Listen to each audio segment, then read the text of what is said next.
I mean, it comes across to me. It's almost uncomfortable to watch. There's something. I mean, it's emasculating.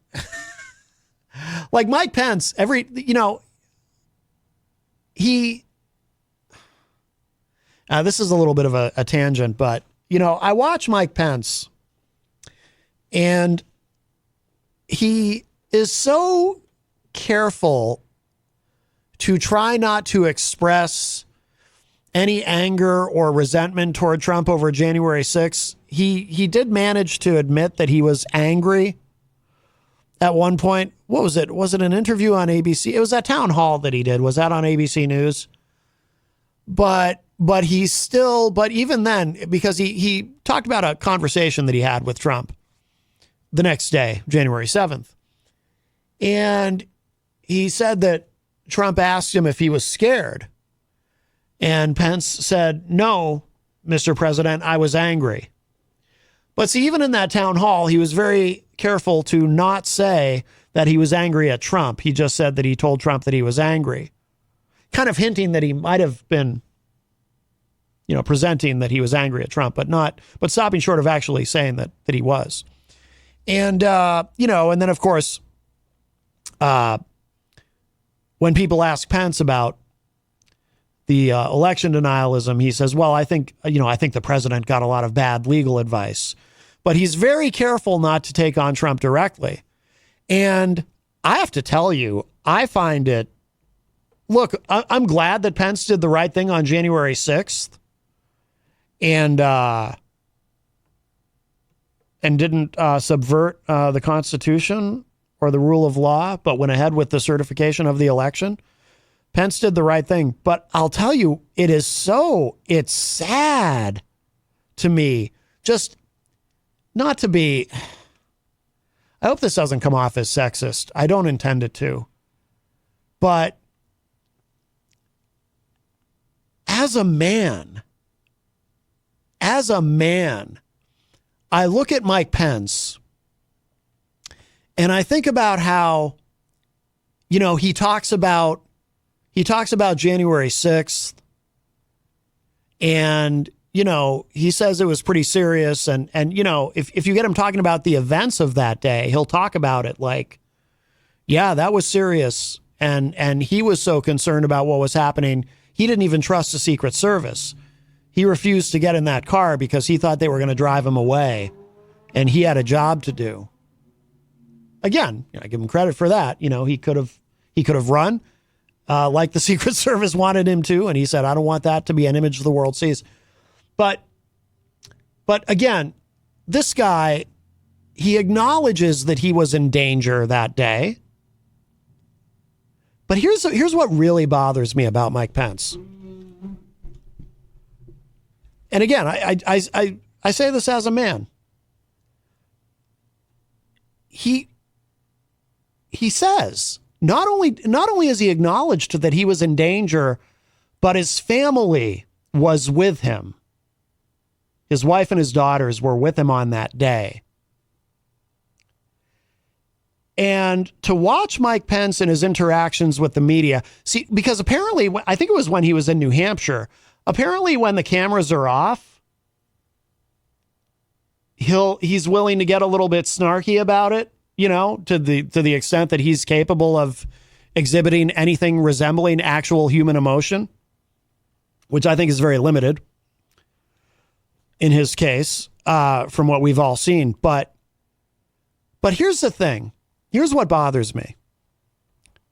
This man acknowledges that his family, not only him, but his wife and his children were put in direct danger on January 6th.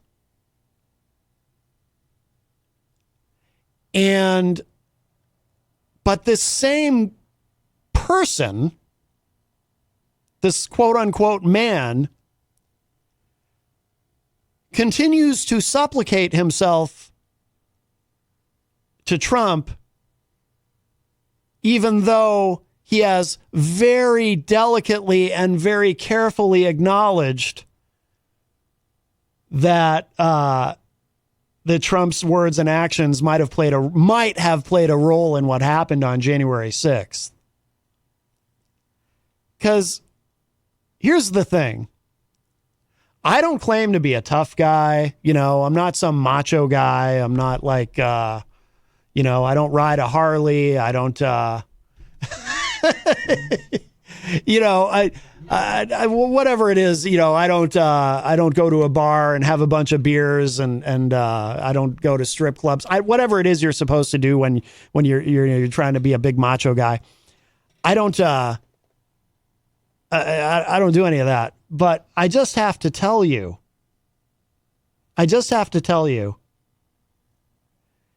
if I were in a situation where,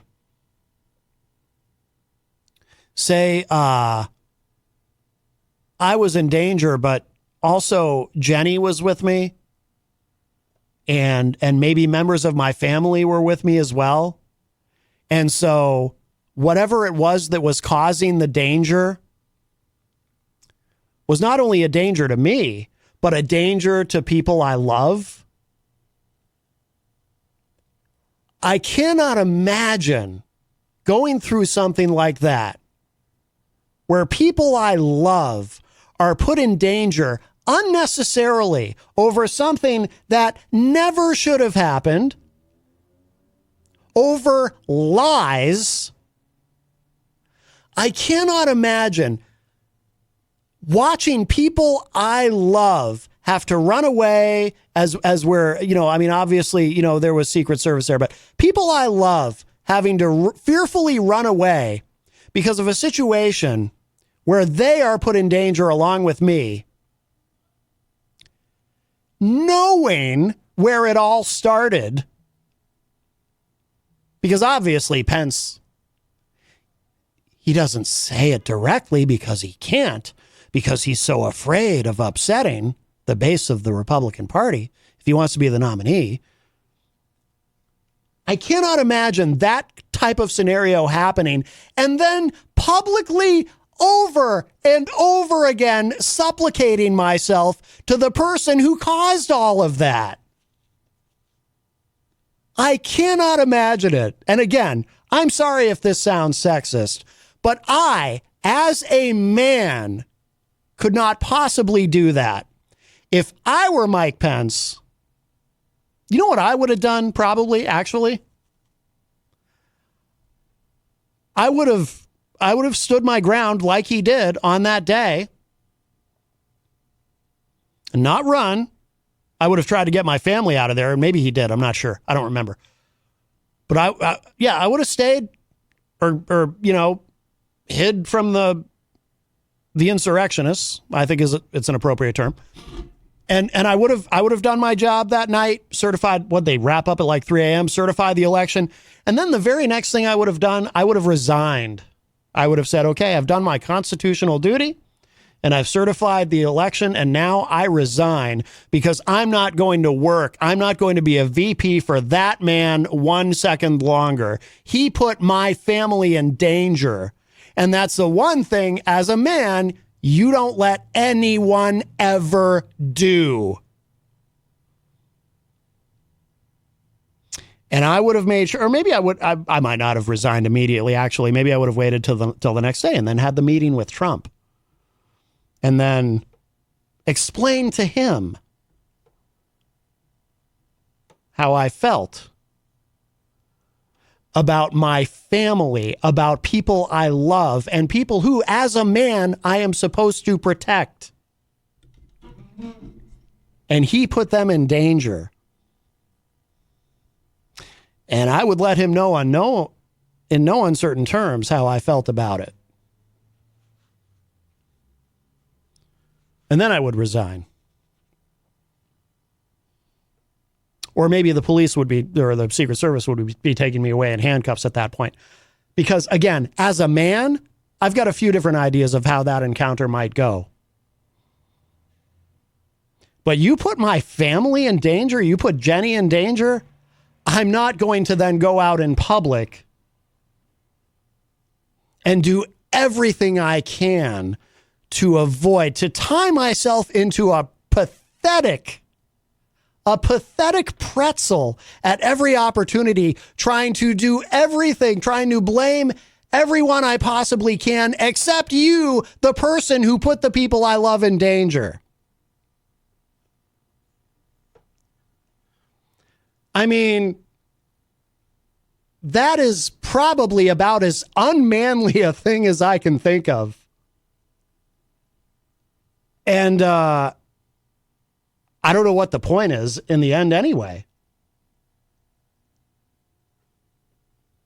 It's not going to get him the nomination, what he's doing. But I cannot imagine. I cannot imagine you put people I love in danger and I'm just going to go, well, you know, I think somebody gave him some bad legal advice or maybe some of the things he said in that speech he shouldn't have said, or whatever it is Pence says. I mean, I look at him and Mike Pence, when I see him doing that, I think he might literally be one of the most pathetic people in politics that I've ever seen. I mean, how does he do that? How does he even look at his wife and his children after doing that? Or do they just not even get it? Or are they just okay with it all? I don't know.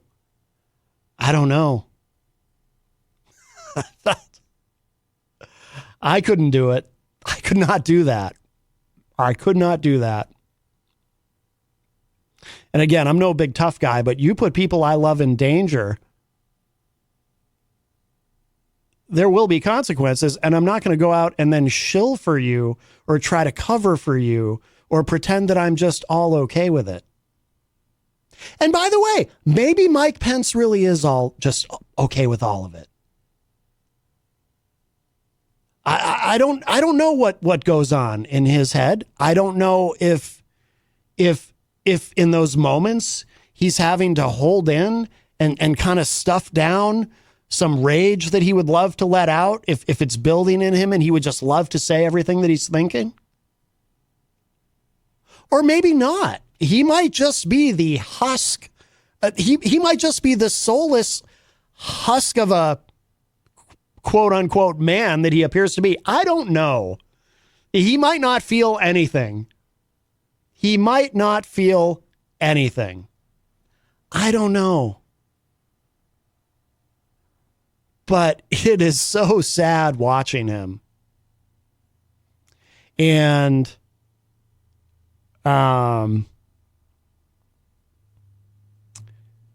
DeSantis, it's a little weird watching, Trump calls him all these insults like Meatball Ron and Ron DeSanctimonious, and then DeSantis goes out of his way to say, well, we won't extradite Trump from Florida, which was never going to happen anyway. Obviously, Trump, there wasn't going to be some sort of a standoff where Trump was going to refuse to leave Florida to go to Manhattan, right? That wasn't going to happen.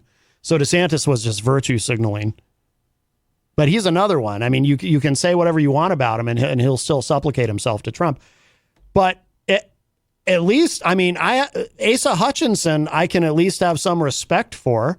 I mean, he's a former Republican governor of Arkansas. I probably don't agree with him politically on much. But at least he's out there saying, hey, think what you want, but I don't think Trump should be the nominee. Where are these blue state Republican governors? I mean, is Chris Sununu going to run? Well, we're not really a blue state. We're kind of a swing state. We're bluish. But I was disappointed Larry Hogan decided not to. But in the end, what's it matter? Trump's going to be the nominee. It doesn't matter. Well, if you'd like to get him with a call, we have a little bit of time. I don't know how I got to talking about Mike Pence, but maybe because it's been on my mind. But I just wonder, like, if you're, even if you're someone who agrees with him ideologically, I mean, if you're a father and you have a son, is that what you'd want your kid to grow up to be? Someone whose family can be put in danger and he'll just find a way to be okay with it, apparently. I mean, not me. I mean, I don't have any children, but geez, that's the last thing I would want.